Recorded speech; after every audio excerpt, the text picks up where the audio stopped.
What is the most important thing in worship? What's the most important thing when we gather in God's house? I would submit that it is to have worshiped God. The most important thing is to be able to leave this space and to say, I have worshiped, I have felt God's presence. And it's profound to me how perfect sometimes things come together for that experience. Sometimes they come together and form into a coherent experience of worship in ways that we never imagined. There's a television show depicting Jesus' life, and there was an interview with one of the actors, and they were going to be doing the Sermon on the Mount. This was his first scene in the show, and he could see the actor who was playing Jesus kind of talking to the actors playing the disciples. And the actor playing Jesus came over to this character and said, "There's something for you here today." Now, he said in this interview, I'd been going through a spiritual journey in my own life, leading to being cast in that role and being a part of it. And so he had this in the background, and then when he came, and then he listened, and there were probably lots of interruptions. I've never been on a film studio or a scene, but I've heard that it's a lot of starting and stopping and waiting. But he said it was the most incredible, profound experience, and he felt this transformative experience there. And this was with actors portraying the lines that we read largely in Matthew 5-7.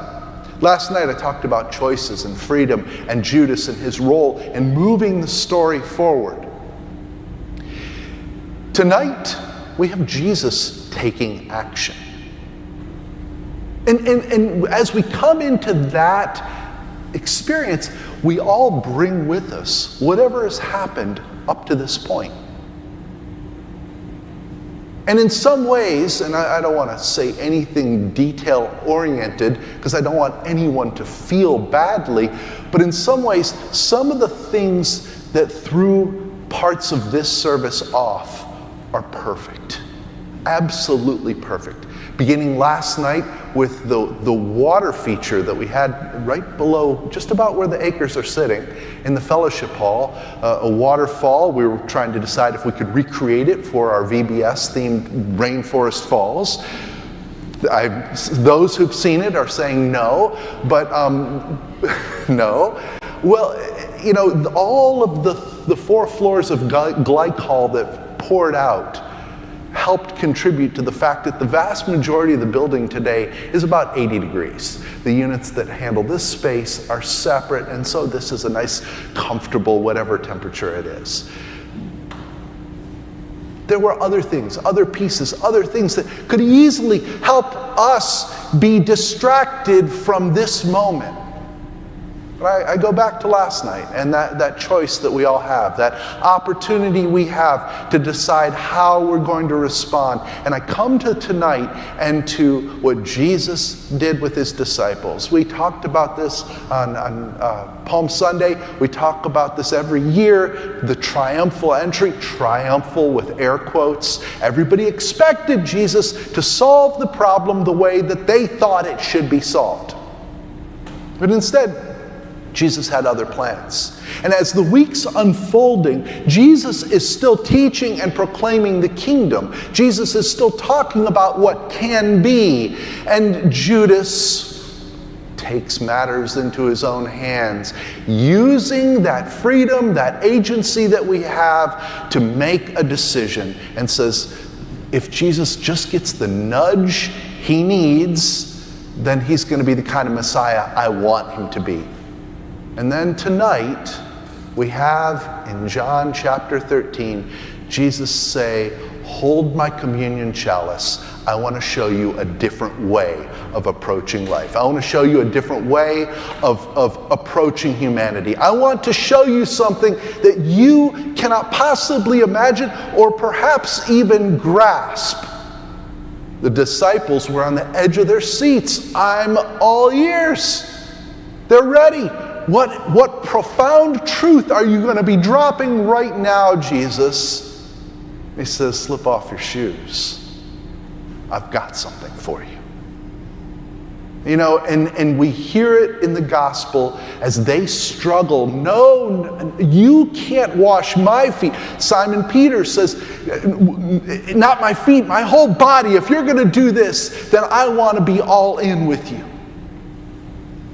And we struggle in so much the same way. We struggle so often to fully understand what God is teaching us, what God is revealing to us, what kind of life God is inviting us to join.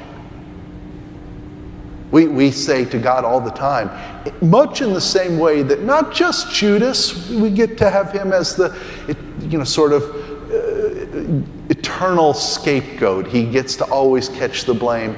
They all fall short, just as we do. We all say to God in various ways, I got this, or let me tell you how to solve this, God.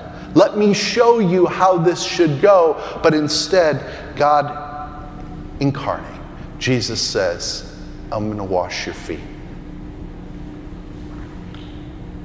Why do we struggle? Why do we struggle so hard? Our gospel lesson says love one another. Yet we live lives that often don't reflect that very clear teaching. Jesus did something, though. Jesus didn't just teach. Jesus didn't just tell them in John 13:31 to 35. Jesus didn't just say this is what you're supposed to do. He demonstrated it in a profound and humble act. They wanted him to solve their problems as they understood the solution, just like us. And to this and all the ways we, they, and so many other characters in the Gospels get it wrong, Jesus says, why don't you go ahead and slip off your shoes so that we can talk about this? Like the disciples, we, when he says this to us, want to cry out, wait. Shouldn't we be working toward the solution? Shouldn't we be mopping up glycol? And gold star to Alan up there, who's not only doing sound and video, but was here this morning mopping up glycol off the floor. We want to solve the problem. And Jesus says, hang on a second. Because in the Gospels, and especially in this experience with him, the disciples, all he asked of them is their complete devotion. All he asked of them is their complete faith.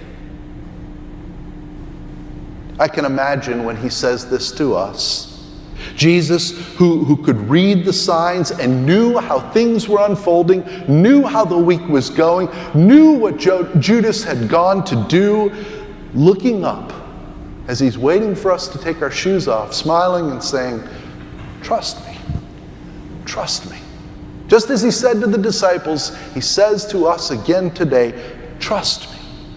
When we look at his interaction with them as described in John, he's not asking them to do anything.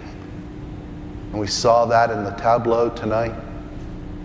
They were recipients of that divine service, that humble act. And then he proclaimed this idea of love one another. And it's not some vacuous, meaningless love. It's a love and it's a faith that costs us something. It means continuing to revisit those choices we make. It means continuing to go back and examine the faith we carry. It means being honest not only with God, but with ourselves, and being able to say, we trust you, God. We trust you. We want to follow you. We will wait and follow you when you call us to act. the root of all of his teachings, at the root of everything that we find and everything we know about Jesus is this love. He said, I've got this new commandment for you to love one another, just as I have loved you. If you do this, then people are going to know that you're my followers. It sounds so simple. It's really easy to say, but this is a lifelong journey. And that's why none of us graduate from Bible study. None of us graduate from faith. This is something we continue to do our entire lives. Whenever we gather, though, and when we gather around this table, whenever it is, we have that reminder. In the bread, we have the reminder of the life that he lived, the things that he did, the actions he took. And in the cup, we have the reminder of the bridge to everlasting life and a communion with God. By this love that we exhibit, not only for one another, but for the world, everyone will know, Jesus said, that you are my disciples. Everyone will know it by your love. Amen.